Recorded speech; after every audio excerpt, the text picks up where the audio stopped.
دنیا کے اندر جتنے بھی شعبہ جات ہیں اور ان شعبہ جات سے جتنے بھی لوگ وابستہ ہیں، ان لوگوں کی کچھ نہ کچھ نشانیاں ہوتی ہیں۔ ہر محکمے کی اپنی ایک مخصوص گفتگو اور زبان ہوتی ہے۔ مختلف اداروں میں بولے جانے والے الفاظ مختلف ہوتے ہیں۔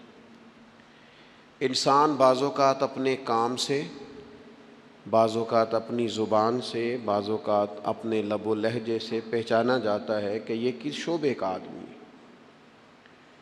آپ کسی شخص کو پگڑی داڑھی کے اندر دیکھتے ہیں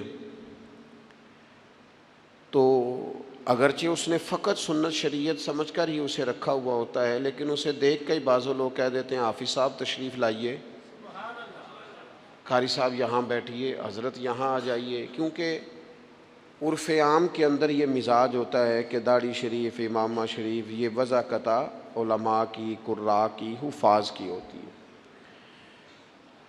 اسی طریقے سے اگر کسی شخص کو آپ دیکھتے ہیں کہ اس نے ایک مخصوص لباس پہنا ہے اور ایک مخصوص آلہ گلے میں لٹکایا ہوا ہے،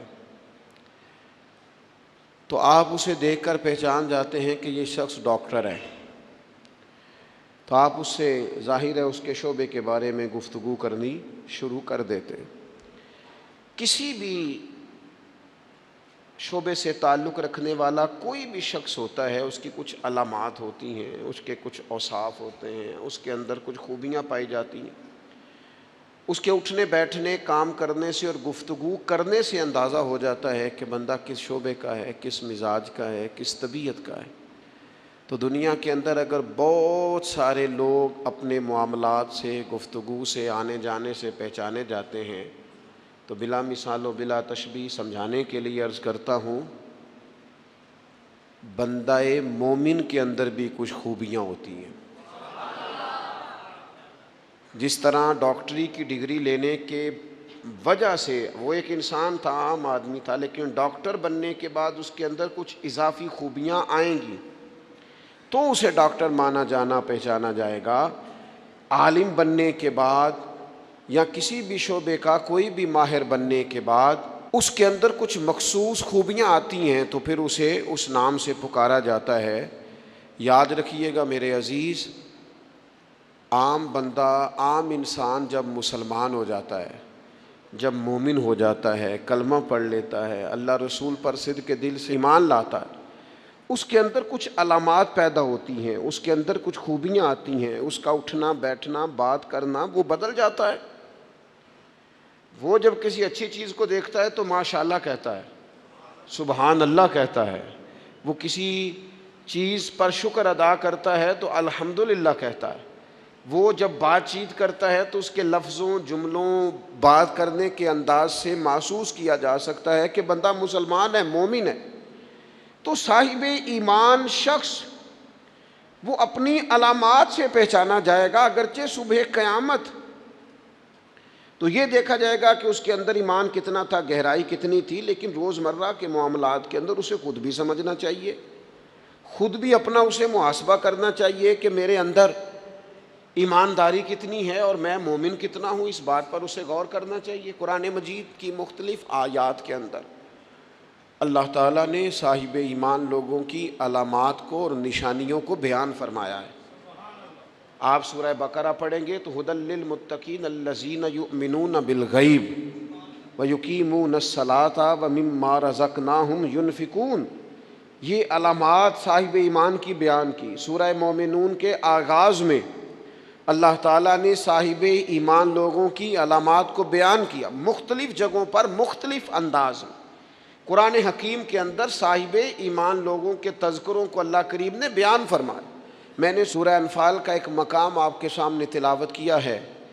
ان آیات کے اندر اتر کر، ان کی گہرائی میں غور کر کے، اور ان آیات کے اندر اللہ تبارک و تعالیٰ نے جو انداز کریمانہ اپنے کلام میں اختیار فرمایا ہے، اور جس خوبصورت پیرائے میں اور جس خوبصورت ترتیب میں اور جس حسن معنوی کے ساتھ قرآن مجید نے بندہ مومن کی شانوں کو بیان فرمایا ہے، اس پہ ذرا اتر کر دیکھیں، اس کا ذرا کیف لے کر دیکھیں۔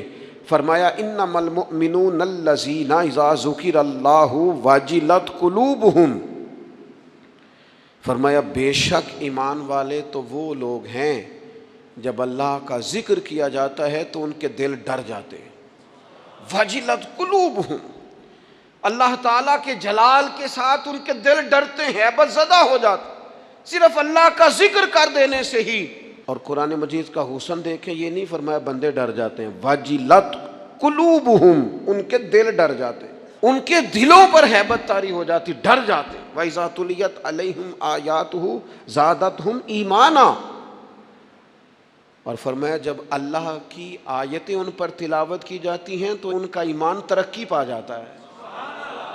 اللہ کا ذکر ہو تو دل ڈر جاتے ہیں، قرآن مجید پڑھا جائے تو ایمان ترقی پذیر ہو جاتا ہے، مضبوط ہو جاتا ہے، اس کے اندر اللہ تبارک و تعالیٰ کیف میں اضافہ کر دیتا ہے. یہ صاحب ایمان آدمی کی شان ہے.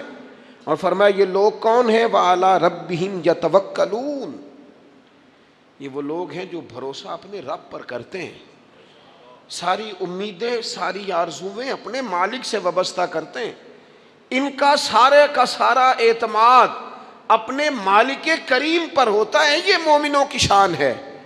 اور پھر ارشاد فرمائے الذین یقیمون الصلاۃ ومما رزقناہم ینفقون، یہ وہ لوگ ہیں جو نماز قائم کرتے ہیں اور جو کچھ ہم نے انہیں دیا ہے اس میں سے اللہ کی راہ میں خرچ کرتے ہیں. ایک تو ان کے دل ڈر جاتے ہیں اللہ کے ذکر سے، دوسرا یہ کہ جب قرآن مجید کی آیات تلاوت کی جاتی ہیں تو ایمان ترقی پاتا ہے، تیسرا یہ کہ یہ لوگ اپنے رب پر بھروسہ کرتے ہیں، چوتھا یہ کہ نماز کو قائم کرتے ہیں. الذین یقیمون الصلاۃ، نماز قائم کرتے ہیں اپنے ظاہری اور باطنی تمام آداب کے ساتھ، نماز پابندی سے ادا کرتے ہیں. وَمِمَّا رَزَقْنَاهُمْ يُنْفِقُونَ، اور جو ہم نے ان کو دیا ہے اس میں سے خرچ کرتے ہیں ہماری راہ میں. اللہ کریم نے فرمایا یہ جو 5 علامتیں ہیں، 5، اللہ تعالیٰ کا ذکر ہو تو دل ڈر جائے، وَإِذَا تُلِيَتْ عَلَيْهِمْ آيَاتُهُ زَادَتْهُمْ ایمانا، قرآن پڑھا جائے تو ان کا ایمان ترقی پا جائے، وَعَلَىٰ رَبِّهِمْ يَتَوَكَّلُونَ، اپنے رب پر بھروسہ کریں. الذین یقیمون الصلاۃ، وہ لوگ جو نماز قائم کرنے والے ہوں، وَمِمَّا رَزَقْنَاهُمْ يُنْفِقُونَ، اور جو ہم نے انہیں دیا ہے اس میں سے ہماری راہ میں خرچ کرنے والے ہوں. فرمایا جن لوگوں کے اندر یہ 5 علامتیں پائی جائیں گی، اولئک ھم المؤمنون حقا، فرمایا یہ سچے مومن ہیں. کرتے پھریں اپنے حساب سے لوگ تشریح نکالتے پھریں کہ میرے سے اچھا مسلمان کون ہوگا، لیکن رب کا قرآن کہتا ہے اپنا محاسبہ کر کے دیکھ لو، اس کا ذکر ہو تو دل ڈرتا ہے. اپنا محاسبہ کر کے دیکھ لو، قرآن کی آیتیں پڑھی جائیں تو ایمان میں ترقی ہوتی ہے. اپنے آپ سے پوچھ لو رب پر بھروسہ کتنا ہے، اپنے آپ سے سوال کرو نماز قائم کرنے میں تمہارا معیار کیا ہے. یہ دیکھو کہ تم اللہ کے راہ میں خرچ کرنے کے معاملے میں کتنے سخی واقع ہوئے ہو. اگر یہ 5 باتیں پائی جاتی ہیں تو اولئک ھم المؤمنون حقا، میرا رب فرماتا ہے یہ وہ سچے مومن ہیں جنہیں رب سچا مومن فرماتا ہے. یہ اللہ کا فیصلہ ہے کہ اولئک ھم المؤمنون حقا، یہ سچے مومن ہیں، یہ سچے مومن ہیں، یہ سچے مومن ہیں. اللہ کہتا ہے یہ ہیں جو میں تمہیں بتا رہا ہوں، یہ ہیں میرے بندے، یہ سچے مومن. یا اللہ تو انہیں کیا دے گا، کیا عطا کرے گا جب تو کہہ رہا ہے کہ اولئک ھم المؤمنون حقا، یہ سچے. یہ قرآن مجید کا مزہ تو لو یار کتنا زیادہ ہے. یہ سچے مومن ہیں، یا اللہ تو کیا دے گا انہیں. فرمایا لہم درجات عند ربہم، ان کے درجے ان کے رب کے پاس ہیں. اس کا ایک معنی مفسرین نے یہ کیا ہے، یہ جو کہا نا لہم درجات عند ربہم، ان کے درجے ان کے رب کے پاس ہیں. مالک فرماتا ہے اس کا ایک معنی مفسرین نے یہ کیا، یہ تو تمہیں قیامت میں پتہ چلے گا کہ رب انہیں کیا کیا عطا فرمایا. لہم درجات عند ربہم، تمہیں کیا بتائیں اللہ انہیں کیا دے گا، ان کے درجے ان کے رب کے پاس ہیں. اس نے لکھ دیا ان کا اجر، طے کر دیا ان کا انعام۔ ان کے لیے مالک کریم نے اپنی رحمت سے فیصلے کر دیے کرم والے۔ ہاں تم اگر دنیاوی طور پر دیکھنا چاہو، تم اگر سمجھنا چاہو تو فرمایا وَمَغْفِرَةٌ وَرِزْقٌ کریم، ان کے درجے ہیں ان کے رب کے پاس، اور ان کے لیے بخشش ہے۔ جو خطائیں ہو گئیں بھول کے وہ اللہ معاف کر دے گا، ان کے لیے بخشش ہے۔ اور یہ مت سمجھنا کہ صرف آخرت میں ہی نتیجہ ملے گا، یہ مت سمجھنا صرف بخشش ہی ملے گی، یہ مت سمجھنا کہ صرف اخروی زندگی ہی بہتر ہوگی۔ وَرِزْقٌ کریم،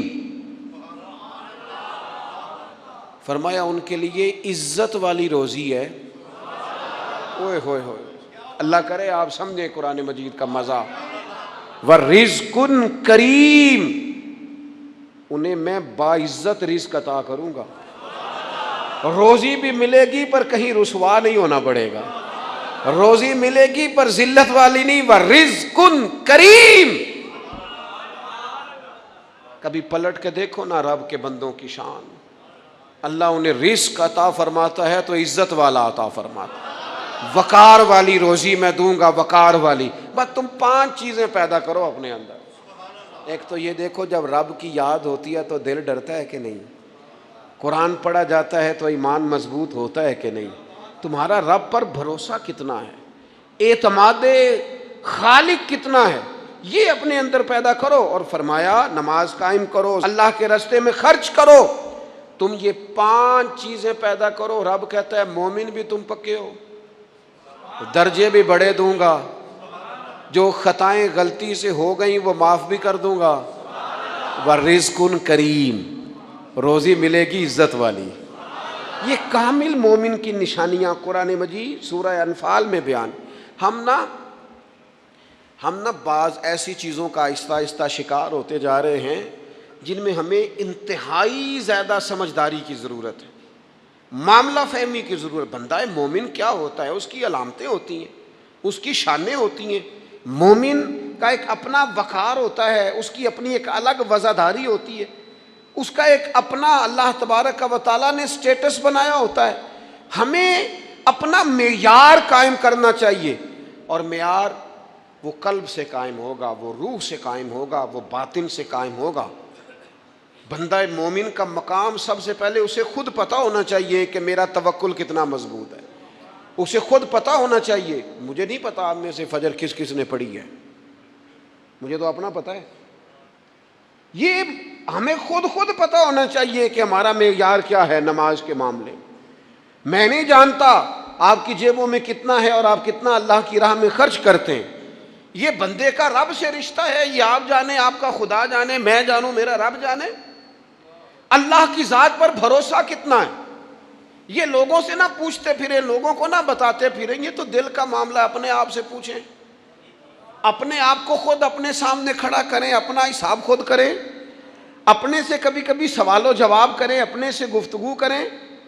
پر کیا کریں، ہم ساری زندگی اپنا دنیاوی معیار ہی ٹھیک کرتے رہے، اپنے پیسوں کا حساب ہی لگاتے رہے، گھر مکان گاڑی سٹیٹس آنا جانا سلام دعا کتنی ہے، یہ ساری چیزیں جن لوگوں کی مضبوط ہیں نیند ان کی کچی ہے۔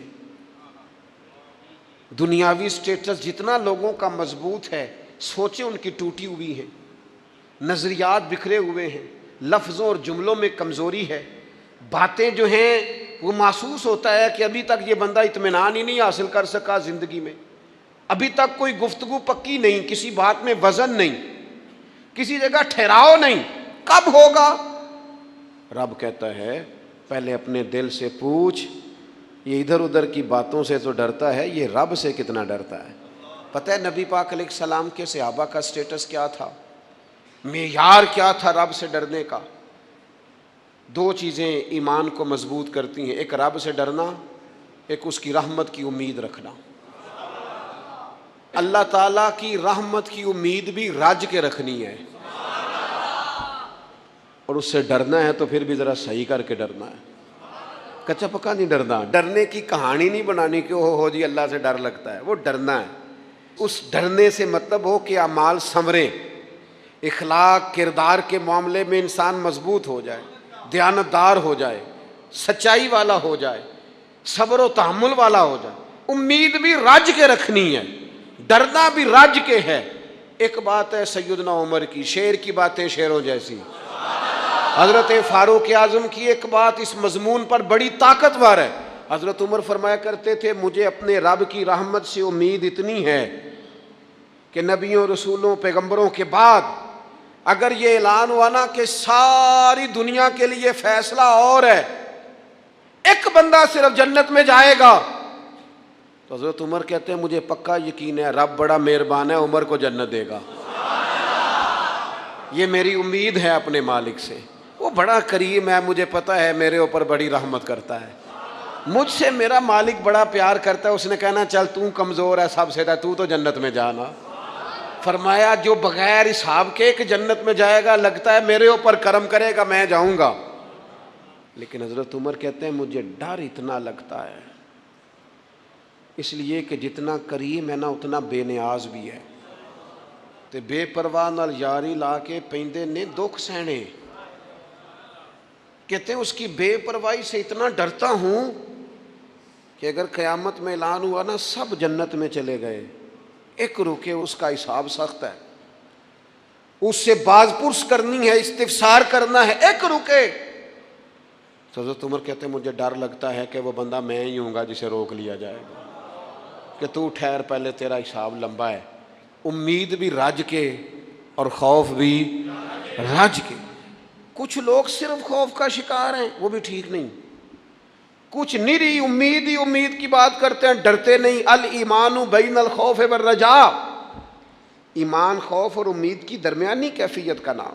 اپنے آپ کو دیکھیں، اپنے اوپر غور کریں، اپنے دل کا معیار چیک کریں۔ بندہ مومن کی کچھ علامتیں ہوتی ہیں، اس کی کچھ شانیں ہوتی ہیں، ان شانوں پر غور کریں۔ ہم نا جب تک اپنے باطن کو مضبوط نہیں کر لیتے، جب تک ہم روحانیت کی مضبوطی اپنے اندر پیدا نہیں کر لیتے، اور جب تک ہم روحانی طور پر طاقتور نہیں ہو جاتے، آپ لاکھوں روپے کا جوڑا پہن لیں اور آپ کا قد بڑا اونچا ہو اور آپ کا چہرہ بڑا روشن ہو، لیکن اندر اگر نور نہیں ہے نا میرے دوست، تو لوگ تو ہو سکتا ہے آپ کی فوٹو بڑے شوق سے کھینچیں کہ بڑا قد کاٹ ہے، لیکن آپ بے قرار ہیں۔ آپ کو پتہ ہے کہ اس مہنگے لباس کے اندر میرا دم گھٹ رہا ہے، آپ کو محسوس ہوتا ہے کہ اس کشادہ مکان کے اندر بھی مجھے بے قراری محسوس ہوتی، آپ اپنے اندر ایک عجیب سی تکلیف محسوس کرتے ہیں، لیکن اگر آپ کا باطن مضبوط ہو جائے، اللہ پہ بھروسہ ہو جائے، زندگی اس کی بارگاہ میں جھکنے والی ہو جائے، رسول پاک کے دروازے کی گدا بن کے بندہ جینا شروع کر دے، آپ یقین کریں سادے کپڑوں کے اندر بھی کئی دفعہ بندہ محسوس کرتا ہے یار میرا لباس تھوڑا سا سستا ہے، پر اللہ تعالیٰ نے جو مجھے ایمان عطا کیا ہے وہ سب سے زیادہ مہنگی چیز ہے، وہ سب سے زیادہ طاقتور چیز ہے۔ اپنے باطن میں خاص خصوصیات پیدا کریں، اپنے آپ کو ٹائم دیں، اپنی قلبی کیفیات پر زیادہ توجہ کریں۔ زیادہ مجھے فوٹو شوٹو کھینچنے کا زیادہ تجربہ نہیں ہے، مصروفیات زیادہ رہیں تو میں اس طرف نہیں آ سکا۔ تو ایک بچے نے مجھے، ایک دوست نے ایک دن بتایا کہ وہ تصویر کھینچنے کے بعد پھر اس پر کچھ کام ہوتا ہے تو فوٹو اور زیادہ سونی لگنے لگ جاتی۔ اس نے بات کر دی، میں نے سن لی، وہ بات کر کے گزر گیا۔ تھوڑی دیر کے بعد مجھے کہنے لگا پریشانی ہے؟ میں نے کہا نہیں۔ کہنے لگا میں نے ایک سادی سی بات کی تھی، پتہ نہیں کوئی آپ تو کہیں کھو گئے، اس کے بعد میں نے دو چار باتیں کی ہیں پر آپ نے ہاں نہ ہی نہیں کی، توجہ نہیں کی۔ میں نے اسے کہا، میں نے کہا پتر تو آکھیا ہے فوٹو تے تھوڑی محنت ہو جائے تو سونی لگن لگ جاندی، تو میں سوچن لگ پیا جے بندہ تھوڑی جی محنت دل تے بھی کر لے، تھوڑی جی محنت نہ دل تے کریے تے جے کدے وہ سونا ہو جائے نا، پاک ہوویں تے پاک ہی ملدا ہی، تے بنا پاکوں پاک نہیں ملدا۔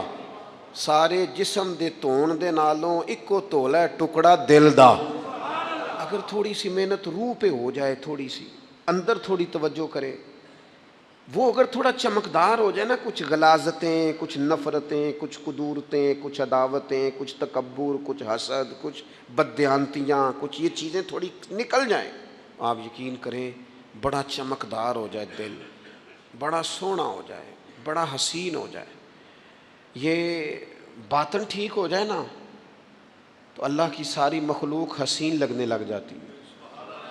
بندے کو نا کچھ عجیب سی کیفیات سے اللہ مالا مال کرتا ہے، اسے کوئی اللہ تعالیٰ ایسا انشراح صدر دیتا ہے، دل کو ایسا ٹھنڈا کرتا ہے، سکون نصیب ہو جاتا ہے۔ نبی اکرم نور مجسم شفیع معظم صلی اللہ تعالیٰ علیہ وآلہ وسلم سے پوچھا گیا، یا رسول اللہ ایمان کیا ہے؟ ایک کیفیت کا نام ہے نا، ایمان کی صورت تو نہیں ہوتی، ایمان کا روپ تو نہیں ہوتا، وہ مجسم شکل میں تو نہیں ہوتا، ایک باطنی کیفیت ہے نا۔ یا رسول اللہ صلی اللہ تعالیٰ علیہ وسلم آپ سب سے اعلیٰ، اس کا معیار آپ ہی جانتے، کریم بتا دیجئے، بندہ نوازی فرمائیے ایمان کیا ہے؟ تو نبی اکرم صلی اللہ تعالیٰ علیہ وسلم نے فرمایا، جب تمہاری نیکی تمہیں خوش کرنے لگے اور جب تمہارا گناہ تمہیں غمگین کرنے لگے، تو مطلب یہ ہے کہ تم مومن ہو۔ اور اگر گناہ کر کے بھی تم غمگین نہیں ہوتے، تکبر کر کے بھی تم غمگین نہیں، حسد کر کے بھی غمگین نہیں، حرام کھا کے بھی غمگین نہیں، لوگوں کا دل توڑ کے بھی غمگین نہیں، کسی کے حق پہ قبضہ کر کے بھی تمہیں غم کوئی نہیں، بہت سارے لوگوں کو بیوقوف سمجھ کر، نادان سمجھ کر، احمق کہہ کر، جاہل کہہ کر، عزتیں اتار کر بھی تم غمگین نہیں ہوتے، تو اس کا مطلب ہے تم نے معیار ایمان کو نہیں پایا۔ حضور فرمانے لگے نیکی خوش کرے اور گناہ تجھے غمگین کرے، آپ یقین کریں اب نہیں کرتا لوگوں کو گناہ غمگین۔ لوگ کسی بندے کا دل توڑ کے، اس کی عزت اتار کے، اسے پریشان کر کے، جھڑک کے کہتے ہیں، آیا تھا بندہ سنائیا میں نے چار، وہ تو نے گناہ کر کے اب تو بتا رہا ہے، کسی کو ڈانٹ ڈپٹ کے دل توڑ کے کہانیاں سنا رہا ہے، چلاکیاں کر کے اور تیزیاں دکھا کے، یہ تو بندہ مومن کی شان نہیں ہے۔ میرے کریم نے تو فرمایا نیکی تجھے سکون دے، اور جب تو گناہ کر کے غمگین ہو تو اس کا مطلب ہے تم مومن ہو۔ تو فوراً عرض کی، یا رسول اللہ پھر بتا دے گناہ کیا ہوتا ہے؟ تو حضور فرمانے لگے جو چیز تیرے دل میں کھٹکے وہی تو گناہ ہے، وہ جو چبھ رہی ہے نا، مومن کے دل میں غلطی چبھتی ہے، کھٹکتی ہے، اسے پریشان کرتی ہے یہ غلطی، اگر وہ چبھتی ہے تو پھر اس کا مطلب ہے وہ گناہ ہے۔ آج کل نا لوگوں نے گناہ کو گناہ سمجھنا چھوڑ دیا ہے۔ کسی نے کہا تھا جنوں کا نام خرد رکھ دیا، خرد کا جنوں، جو چاہے آپ کا حسن کرشمہ ساز کرے، آپ جو چاہیں نام رکھیں، جو آپ کی طبیعت آئے آپ وہ کام کریں، آپ اپنی مرضی سے نیکی اور بدی کا معیار قائم کر لیں، یہ ٹھیک نہیں ہے۔ اللہ کے رسول صلی اللہ تعالیٰ علیہ وسلم نے جو آئینہ ایک بندہ مومن کے لیے بنایا ہے، اس آئینے کو ہمیشہ برقرار رکھا جائے، اپنے اندر وہ علامات تلاش کی جائیں جو ایمان کے بعد مومن کے اندر تبدیلیاں آتی ہیں، قلبی طور پر، روحانی طور پر اور اخلاقی طور پر۔ میں دیکھتا ہوں آج کل نا ہمارے ہاں سب سے زیادہ جس چیز کا فقدان ہے وہ محبت ہے۔ ہمارے لہجے، ہمارا انداز، ہمارا طریقہ، ہمارا اٹھنا بیٹھنا، اس کے اندر نا محبت نہیں، ہم نا لہجے الفت والے نہیں، مزاج محبت والا۔ کسی جگہ یار کوئی چلو پنجابی بندے ہیں، ایک دیسی گل تو سنانے میں مزہ آئے گا۔ وہ ایک جگہ نا کہیں ہم بیٹھے تھے ایک دفعہ، تو کسی شخص نے کسی سے کو لینی دینی تھی چیز، تو اس نے بات کی، تو آپ کو پتہ ہے وہ ریٹ لینے والا بہت زیادہ مانگ لیتا ہے اور دینے والا کوشش کرتا ہے صفر سے شروع کروں، نیچے سے ریٹ دیتا ہے۔ اس نے کوئی بات کی، ریٹ تھوڑا بتایا، تو سامنے والا ناراض ہو گیا، کہنے لگا تو کس طرح دا بندہ ہے، کنج دی گل کی تھی۔ اب یہ جو ریٹ لگانے والا تھا اس نے بڑا حسین بات کی، وہ بندہ جواب میں بڑے غصے میں آ گیا، اس نے تلخ لب و لہجہ، لگتا تھا تھوڑی دیر کے بعد اٹھ پڑے گا، گریبان تامے گا۔ تو ہنس کے کہنے لگا یار وہ لینا دینا تے مقدر آندا ہے، گل تے پیار نال کر۔ میں نہ جناب شاعر مزاج آدمی نہ کئی دفعہ پورا فدا ہو جاتا ہے، میرا دل کرے اس بندے کے ہاتھ چوم لو، اس نے کمال بات، اس نے کہا لینا دینا تے اوے گل تے پیار نال کر یار, 2 گھڑیاں دا بہن ہے, ذرا پیار سے بات کر. کیا ہو گیا تجھے؟ ملنے آئے ہیں, غنیمت جانی ہے مل بیٹھنے کو, جدائی کی گھڑی سر پر کھڑی ہے, ابھی الارم بجے گا اٹھ کے تو اپنے گھر میں اپنے گھر. او بات تو پیار سے کر, او بول تو محبت کے ساتھ. سودا دینا بیچنا لینا الگ بات, او تو بولا تو ٹھیک کر, تیرا لہجہ تو ٹھیک ہو, تیری گفتگو تو ٹھیک ہو. لو سنو نا کیا کہا مدینے والے محبوب نے, کیا بات ہے میرے کریم رسول کی. حضور نے بات کھول کر بیان کر دی, مشکات میں موجود ہے. حضور فرمانے لگے اللہ کو ماننے والا, میرا کلمہ پڑھنے والا, فرمایا جو مومن ہوتا ہے نا, مومن ہوتا ہی الفت والا ہے, مومن ہوتا ہی محبت والا ہے. مومن اور محبت یہ لازم و ملزوم ہے. مومن اور محبت یہ ایک چیز کے 2 نام ہیں. حضور فرمانے لگے, مشکات میں حدیث ہے, فرمایا مومن ہوتا ہی محبت والا ہے. فرمایا اس بندے میں کوئی خیر ہی نہیں, نہ کسی سے پیار کرے نہ کوئی اس سے پیار کرے. جو نہ پیار کرے نہ اس سے پیار کیا جائے, اس میں خیر ہے ہی کوئی نہیں. مومن جو ہے نا, مومن وہ پیار کرتا بھی ہے اور مومن سے پیار کیا بھی جاتا ہے.